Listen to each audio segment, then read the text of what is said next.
Hi, Tim here. Hi, Tim. It's Rowan from Silver Tiger Media. How are you, my friend?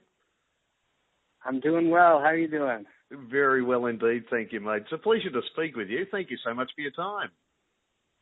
Yeah, good to speak with you too. Thank you, mate. Look, congratulations on Fading West. Absolutely terrific work. Oh, appreciate it.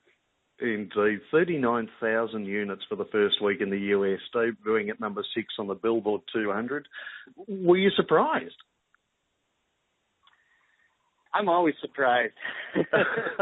I've been surprised since I graduated high school, that I can play music and call it a career. It's very surprising and just a gift that I don't take lightly. Oh, indeed. And look, we wouldn't see it any other way, really. Can I ask you, what's the album all about? Is there a central theme? If I was to put the core theme of that journey of Fading West into one song, it would be Love Alone Is Worth the Fight, which is the first song on the record. Yeah. And I think that kind of became a theme as we were making the record, thinking about, what is worth it? Whatever it is that you're doing in life, what is the drive and what makes that all worth it? And coming to the conclusion that love alone is worth that. Absolutely beautifully put, and it really comes across in that track too, wonderfully. In 2012 and 2013, there was a bit of posting on social media about the track listing subject to change. Did it take a lot of discussion to get the tracks exactly where you were happy? Yeah, that's definitely always a puzzle piece, and a big part of the creative process is trying to tell a story, not just within one song, but within a collection of songs, and find that that flow, where there's tension and release, and you feel like at the end of the listen that you've been taken on a journey and you've arrived at a new place.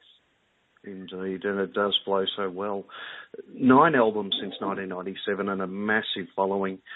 When did you realise that you, John and Chad were onto something special? Do you remember a point where you had that realisation? Gosh, that's a hard thing to quantify. I think it felt special all along, I think even back to when we were recording our first album, I was still in high school, and taking time out of school to fly to different parts of the country to record the record.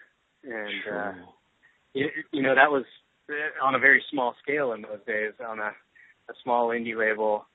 But to me, it just felt massive, Indeed, it would. And I was getting to play music and record and go to a studio and try new things. And so I think we had simple expectations. We kind of never took it for granted. And so from day one, it felt like we had something special, whether that meant that we would sell 10 copies or 10 million copies. It felt important to us. Indeed. And you still graduated. Yay, Tim.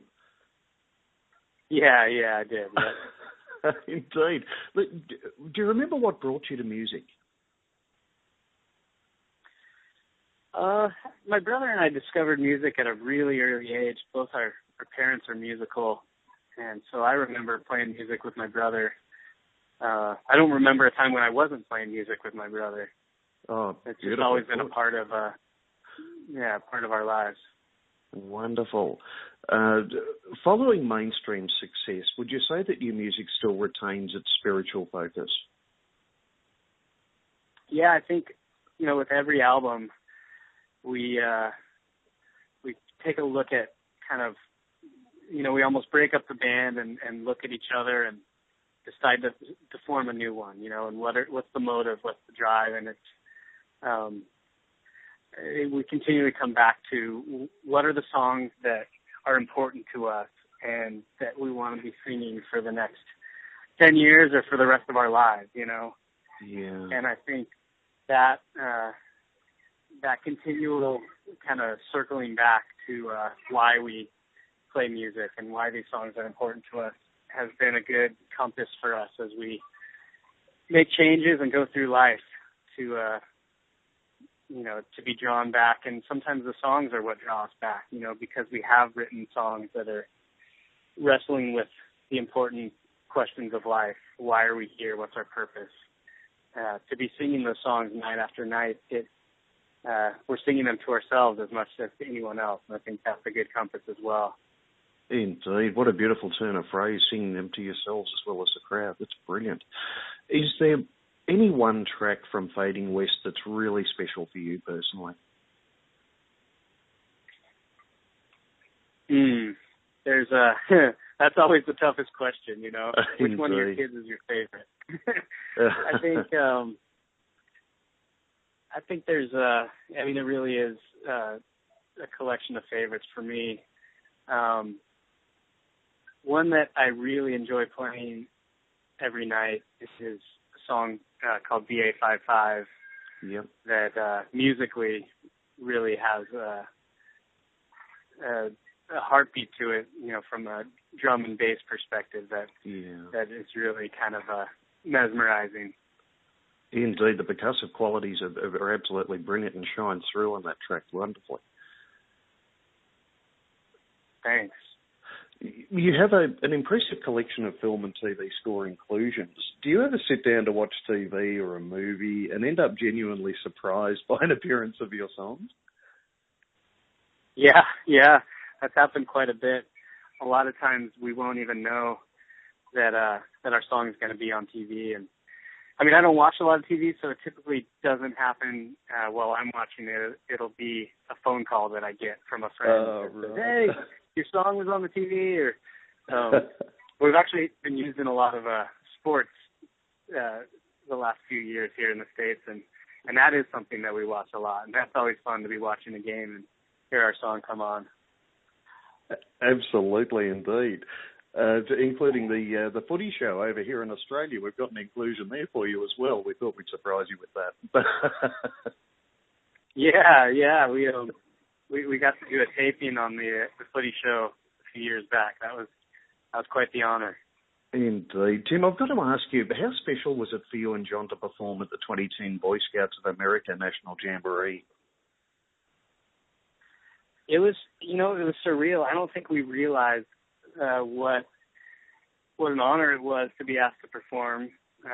It's quite a big deal within the Boy Scouts, and that everyone from the president was there to all sorts of celebrities and dignitaries flying in and speaking from stage. And it's quite the production, and I think we would all say it's probably the most bizarre crowd we've ever played for, because of course, not only was it a large crowd, but also everyone is wearing the exact same uniform and very, very well behaved and structured and organized. It was a bizarre experience, but definitely an honor. Indeed. Look, I've got to mention your benevolent efforts. They're really astounding. I've really got to ask, is that your way of giving back to the community, or something you would have always done anyway with the opportunity? I think we're on the journey, and we're just kind of growing as we go along, and trying to let the songs that we sing inform how we live. And a lot of the songs are about seeing the world how it is now and the way we wish it was, and trying to be part of that change. And so I think the songs inform us to some degree of getting involved. But then I think some of the things we get involved with inspire new songs. And it's this kind of continual looping of, trying to allow us to be grown by the journey that we're on. Indeed. And you have such a direct impact, it couldn't help but be inspiring for your musical work, particularly with the underprivileged kids, I must say. Look, to take you back a little while, Dark Horses was obviously a masterpiece, for want of a better term.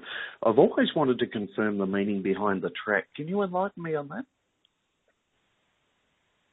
Yeah, it was actually inspired by a group of homeless kids in our community here in San Diego. an organization called Stand Up for Kids that we've worked with quite a bit through our local charity event called the Bro-Am. Yes. And it was kind of the realization that these kids are the dark horses, the underdogs. I don't know if you have the term dark horses in Australia, but in the States, that's the horse that isn't expected to win, but could win it all, you know. And so these kids, you know, no one's expecting very much from them. They have everything going against them, and yet they have this hope and this relentless commitment to life, and they're not giving up. And we were just so inspired by the fire and drive in these kids, and wanted to write a song about it. Oh, wonderful. Thank you very much for that. That's tremendous. While we're talking about the Bro-Am, are you all still surfing? Yeah, I surfed this morning. Oh, brilliant. It's the one opportunity I missed in LA was unfortunately getting down to San Diego to enjoy some of your local breaks, but never mind. It's been a really good winter for us. It's winter over here right now. And, of course. It's been pretty consistent all winter long. Oh, brilliant. And that alone must inspire a few tracks as well, I would imagine. Yeah, absolutely. We have the pleasure of your company here for 2 massive shows in Sydney and Melbourne at the end of March. I've got to ask, what can we expect from a show? Well, we treat every night as special, and we make a different set list every night. But then even from there, we oftentimes abandon the set list and take an entirely different direction once we get on stage. We really feed off of the energy of the crowd and let that dictate the flow of the evening. And that's something that I enjoy, you know, that every night anything could happen.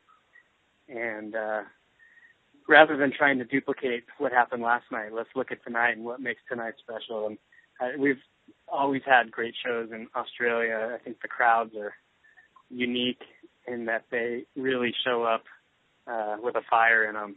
And so, we're excited to see what new possibilities arise. Oh, wonderful. I can assure you there's no shortage of enthusiasm for your visit. Oh, thanks. So, is there any particular part of visiting down under here that you like? Well, it's I think it's the combination of it being almost familiar. Coming from California, there's a familiarity that, you know, built around the coastal lifestyle, and the weather's similar to ours in California for a lot of the country. But then also feeling exotic because there's such diversity in the terrain and the different parts of Australia and the wildlife, and so it feels like if you were to take our hometown of San Diego and place it in an entirely different country. That's what it is. Indeed. I've often been told that San Diego and Melbourne are very, very, very similar. Yeah, I would say Melbourne and Seattle are a little more similar, and San Diego and Sydney are a little more similar. Yeah, that makes absolute sense.